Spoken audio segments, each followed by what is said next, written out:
Oh my Lord Jesus. Things have gone from bad to worse in the crypto industry, and the drama continues. Unfortunately, the news just came out that Voyager Digital has indeed filed for Chapter 11 bankruptcy. And I want to make sure I give you guys all of the facts and definitely let you guys know that investors indeed did get screwed, and it is very unlikely that investors in Voyager will be getting their money back. I will be explaining that in this video. Now, let me first start off by saying this. I am not taking any pleasure. Obviously, I have warned about Voyager Digital on this channel for months now. Obviously, I've never been a fan of the company, and obviously, I have gone after influencers and creators who have continuously pumped this stock in this trash company. But unfortunately, people got screwed. And I just want to say, man, to all of you guys out there, some of you guys follow me who got screwed by this entire thing. I'm really sorry to hear that. Take it as a learning lesson. Trust me when I say you will recover. It sucks losing money. It sucks getting destroyed financially.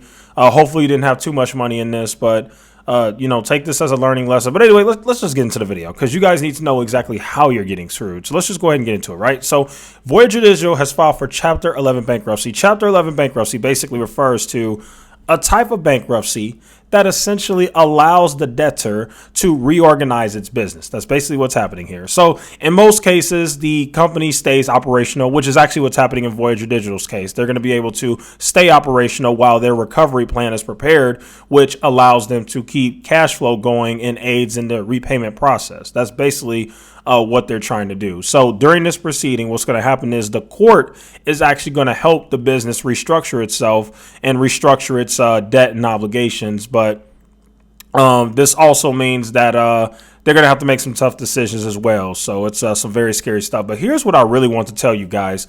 There's been a lot of conversation and thoughts about whether your money is FDIC insured. As a matter of fact, if we go over here and we look at this tweet from Voyager, Voyager continuously tweeted and pumped on their marketing that Voyager is FDIC insured.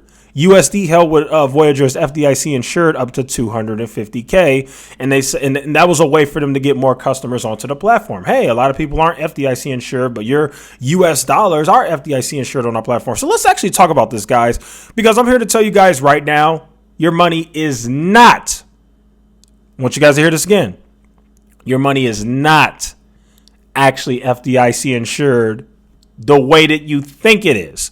So let's fully break this down. Here's what's going on.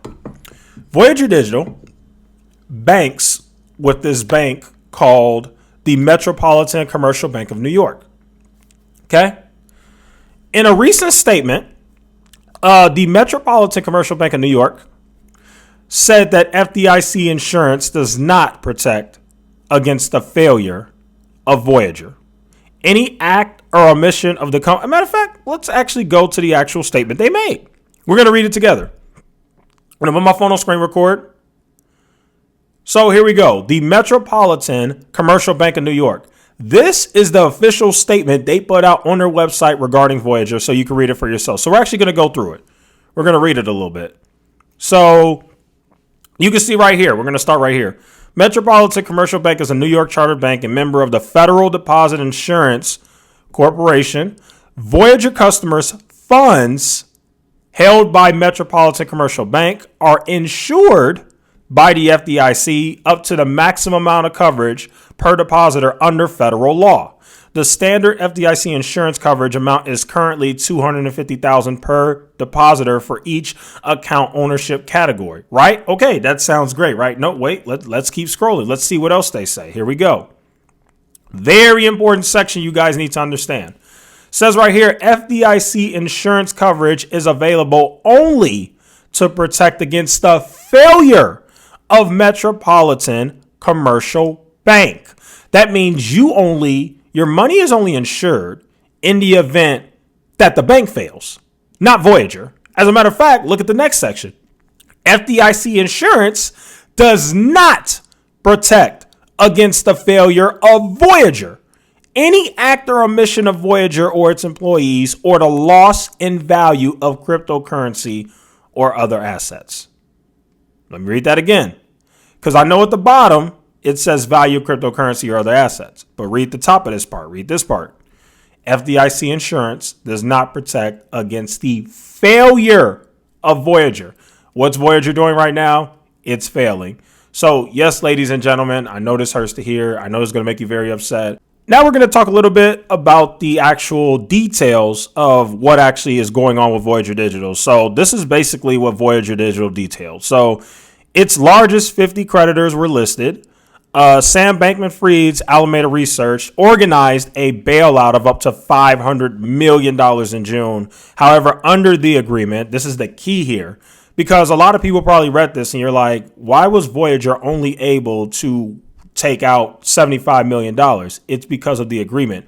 Under their specific agreement, whatever the agreement was, the company was only able to draw down $75 million of that $500 million so far, making Alameda the company's largest unsecured creditor.